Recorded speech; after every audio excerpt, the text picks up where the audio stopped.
Best varicose wines చికిత్సనే పొందండి. నొప్పి లేని చికిత్స కోసం సంప్రదించండి ఎబిస్ హాస్పిటల్.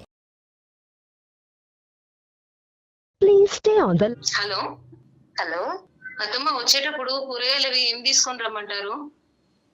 నువ్వేం కూరగాయలు అవి ఇవి ఏం పట్టుకురావద్దమ్మా. నువ్వు తెస్తేనే మేము తిన్నట్టు ఫీల్ అయిపోతావేంటి? నువ్వు ముందు చక్కగా ఇంటికి రా. కూరగాయలు అంటే మళ్ళీ ఎక్కడెక్కడ తిరిగి వస్తావో ఏంటో. నువ్వు ఎక్కడికి వెళ్ళదు కానీ నువ్వు తొందరగా ఇంటికి రా ఫస్ట్. ఎందుకత్తయ్య ప్రతిసారి మీరు అలా మాట్లాడుతుంటారు? ఇది నేనేం మాట్లాడేశానమ్మా? కాదత్తయ్య, కాదు, ప్రతిసారి మరి ఇదే మాట మీ సూటిపోటి మాటలతోటే నేను చనిపోతున్నాను. ఇవేం వద్దులేమ్మా, మేము ఎప్పుడో చచ్చిపోయాము. మా కొడుకు చచ్చిపోయినప్పుడే మేము చచ్చిపోయాం. గానీ నువ్వు బానే ఉన్నావు కదా, నువ్వైతే తొందరగా ఇంటికి రా. నేను బానే ఉన్నానని మీరు ఎలా చెప్తారు అత్తయ్య? ఇప్పుడు మీకు కొడుకు పోయాడని ఎంత బాధ ఉందో నాకు నా భర్త పోయాడని అంతే బాధ ఉంటుంది కదా. నీ వల్లే చనిపోయాడు నా కొడుకు. నువ్వు తీసుకెళ్లే చంపేసావు నా కొడుకుని. మేమెంత బాధపడాలమ్మా? అస్తమానం మీరు ఇదే మాట మాట్లాడతారు అత్తమ్మ.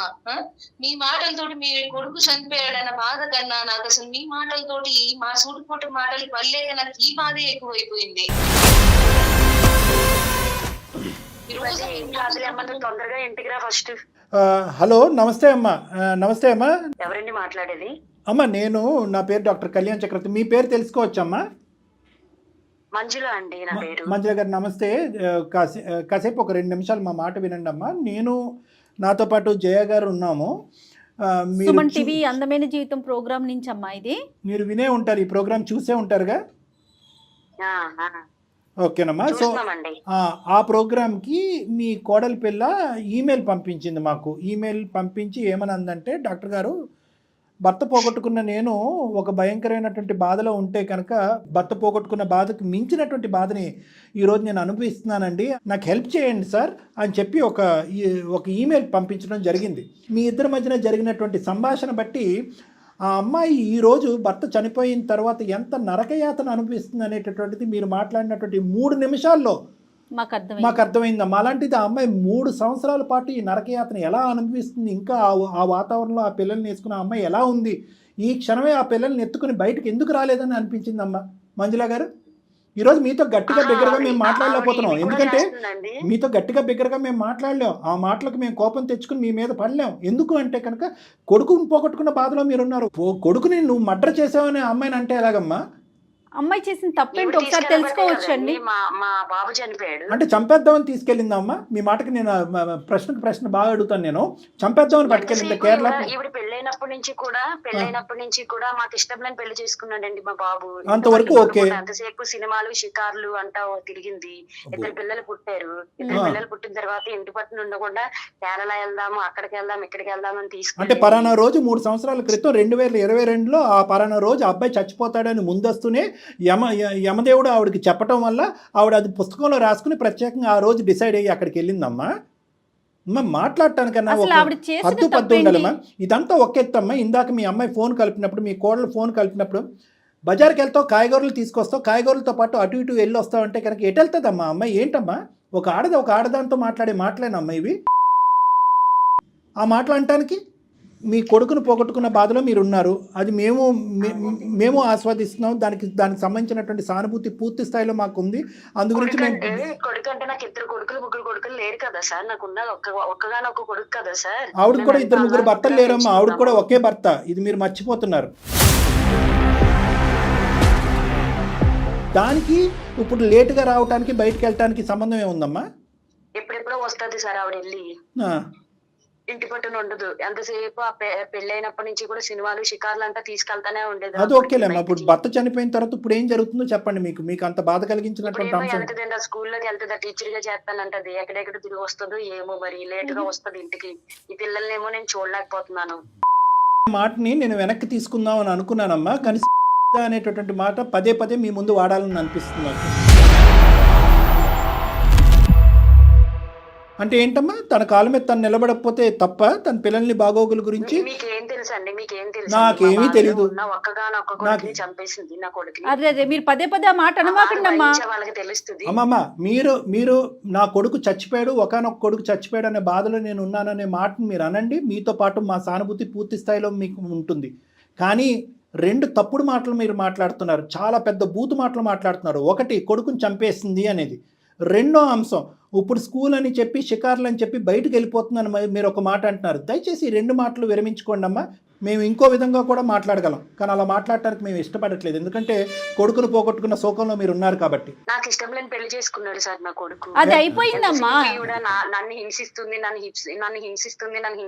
అంటే నా బాధ ఎవరికి చెప్పుకోవాలి సార్? మరి కాదమ్మా, నా కొడుకుని కోల్పోయిన బాధ నేనెవరితో చెప్పుకోవాలి సార్? అమ్మా పెళ్లి చేసుకుంది, అది అయిపోయింది, 2 పిల్లలు కూడా వచ్చేసారు. ఇంకా మీరు మొదటి విషయానికి వెళ్ళకండి, ఆ విషయాన్ని వదిలేసేయండి. వెళ్ళొద్దంటారండి. కొడుకు కోల్పోయిన బాధ నాకు తెలుసు, మీకేం తెలుస్తుంది? ఓకేనమ్మా, మాకు తెలియదు. మాకు తెలియదు, ఎవరికి తెలియదు. మీరు ఎవరు పడే బాధ వాళ్ళకే తెలుసు, కొడుకును పోగొట్టుకున్న బాధ మీకే తెలుసు. కానీ ఇందాక మేము ఒక మాట అన్నామమ్మా, అమ్మా మీ అత్తగారు చాలా మంచి ఆవిడమ్మా, ఎందుకంటే మీ తల్లిదండ్రులు ఇప్పటికీ కూడా ఆ గడప తొక్కనివ్వట్లేదు, ఇప్పటికి కూడా నువ్వు పుట్టింటి గడప తొక్కలేదు, కానీ అత్తింట్లోనే నువ్వు ఈ రోజు ఉన్నావు, దాన్ని బట్టి ఆవిడ ఎంత పెద్ద పాత్ర పోషిస్తుందో అని చెప్పి మీకు ఒక మంచి మార్కులు వేసాం మేము ఇందాక.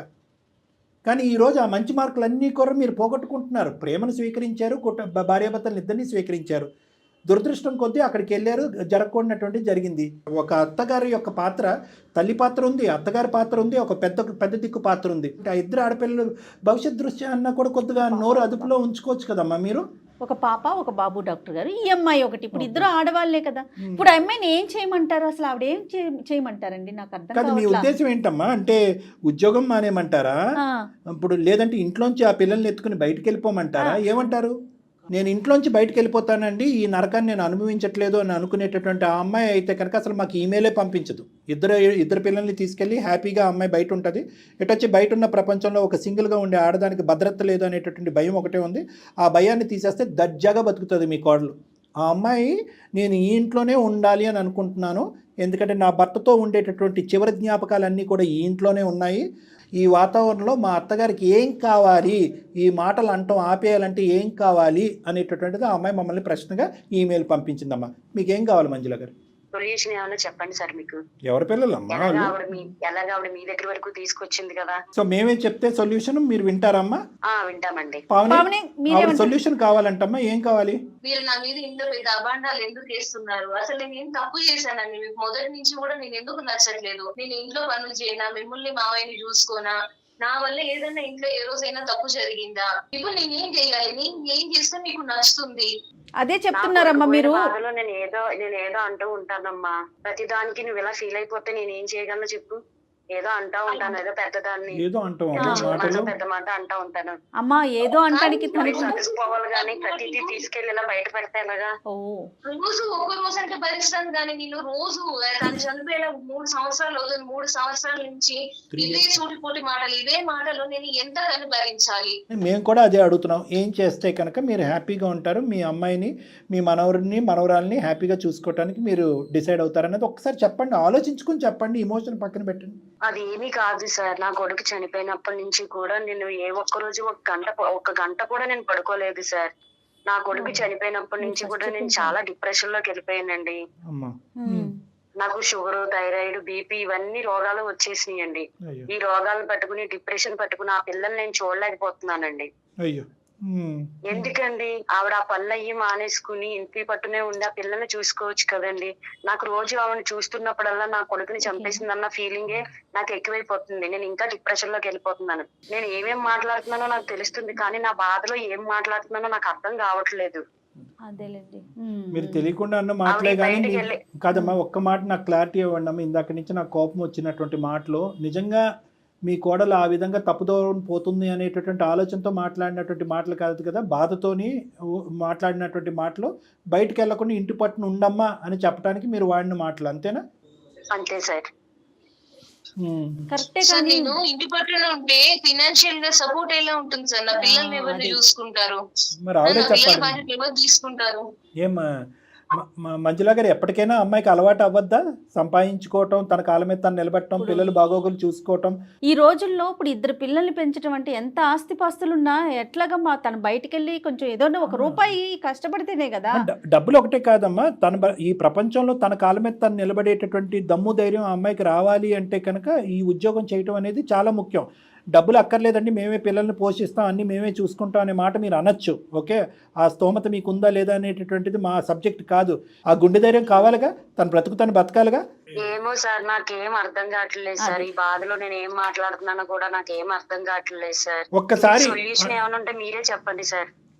నేను సొల్యూషన్ కాదు అమ్మా, 100 సొల్యూషన్ చెప్తాను. ఆ ఆలోచన, అనుభవం అన్నీ నా దగ్గర ఉన్నాయి, అవన్నీ నేను చెప్తాను. కానీ దానికంటే ముందు నా కోరిక మేరకు ఒక్కసారి మీ కోడలు పిల్లని క్షమాపణ అడగండి. నేను అన్నటువంటి నువ్వు చంపేసావు నా కొడుకు అనేటటువంటి మాటని నేను వాపస్ తీసుకుంటున్నాను. నేను 100 సార్లు అన్నానా 1000 సార్లు అన్నాను నాకు తెలియదు, క్షమాపణ. నెంబర్ 2, మోస్ట్ ఇంపార్టెంట్, ఒక ఆడపిల్లని, సొంత కోడల్ని, భర్త చనిపోయినటువంటి ఒక ఆడదాన్ని అనకూడనటువంటి ఆ 2 మాటలు మీరు అన్నారు చూడండి, అవి ఇమీడియట్గా అన్కండిషనల్ అపాలజీ అనేటటువంటిది చెప్పిన తర్వాత ఈ సమస్యకి నేను పరిష్కారం చెప్తాను. ఇప్పటి వరకు నేను అన్న ఏమి నీ మనసులో పెట్టుకోకమ్మా. నా కూతురు ఎంత నువ్వు అంతే, నన్ను క్షమించమ్మా. వద్దా, మీరు క్షమాపణలు మీరు అడగద్దు, మీరు పెద్దవారు, మీరు అడగద్దు. మంచిగా చూసుకొని మమ్మల్ని యాక్సెప్ట్ చేస్తే చాలు. ఎట్లాగూ మీ అబ్బాయి లేడు, ఉన్నది నీవే. ఏమన్నమ్మా, తొందరగా వచ్చి అమ్మ ఇంటికి. డాక్టర్ గారు, మనస్ఫూర్తిగా మా కోడలు నేను క్షమించమని అడుగుతున్నానండి. థ్యాంక్ యూ అమ్మా, థ్యాంక్ యూ. మా మాట మన్నించి మీరు ముందు అడిగేసుకున్నందుకు థ్యాంక్ యూ అమ్మా. అమ్మ, మీ బాధని, నేను కోపంలో నేను ఏదన్నా మీరు పెద్దవారు అనుకున్నటువంటి మాటలు నేను ఏమన్నా అంటే నన్ను కూడా క్షమించండి అమ్మా. కానీ పడేటటువంటి బాధ మీరెంత పడుతున్నారో మీ కోడలు కూడా అంతే పడుతుంది అనేటటువంటి మాటని నేను మీకు అర్థమయ్యేటటువంటి విధంగా చెప్పడం గురించి ఆ మాట్లాడినాను. దాని పైపెచ్చి ఏంటంటే, మీరు వెళ్తున్నటువంటి డిప్రెషన్, కొడుకును పోగొట్టుకున్నటువంటి డిప్రెషన్లో కొద్దిగా మీ మాటల మీద, మీ ఆలోచన మీద, మీ ప్రవర్తన మీద మీరు అదుపు తప్పారు. అదుపు తప్పేటటువంటి దాంట్లో ఏంటంటే, మీ సొంత కోడలి యొక్క క్యారెక్టర్ని మీరు అసాసినేట్ చేసేసారు పబ్లిక్గా, అన్నీ ప్రైవేట్గా. అంటే మీ ఇంట్లోనే అనేటటువంటి మాటలే కాకుండాని లోకానికి కూడా ఈ అమ్మాయి వైపు వేలెత్తి చూపెట్టేటటువంటి అవకాశాన్ని కూడా మీరు కల్పించినందుకు నేను ఇందాక ఆ మాటలు అనవలసి వచ్చింది. ఆ మాటలు అన్న తర్వాతనే మీలో ఒక ఆలోచన, ఒక బుద్ధి వచ్చింది అన్నట్టుగా నాకు అనిపించింది. ఇప్పుడు నేను పరిష్కారం చెప్తాను, వినండి అమ్మా. చెప్పండి సార్. ఇక్కడ ఇద్దరు బాధ చెరి సమానమేనమ్మా. మళ్ళీ ఆ బాధను తీసేటటువంటి శక్తి ఎవరికీ లేదు. పోగొట్టుకునేటటువంటి వ్యక్తిని మళ్ళీ తిరిగి తీసుకొచ్చేటటువంటి కెపాసిటీ ఎవరికీ లేదు. నేను ఒకే మాట మీతో అంటున్నాను ఏంటంటే, ఈరోజు మీ పిల్లలు ఇద్దరు, మీ మనవడు మనవరాండ్రు ఎవరైతే ఉన్నారో వాళ్ళిద్దరూ కూడా మీ కొడుకు, ఆమె యొక్క భర్త యొక్క ప్రతిరూపాలు. ఈ ప్రతిరూపాన్ని జాగ్రత్తగా కాపాడుకోండి అమ్మా. ఇంతకు మించి నేను ఏమీ చెప్పను.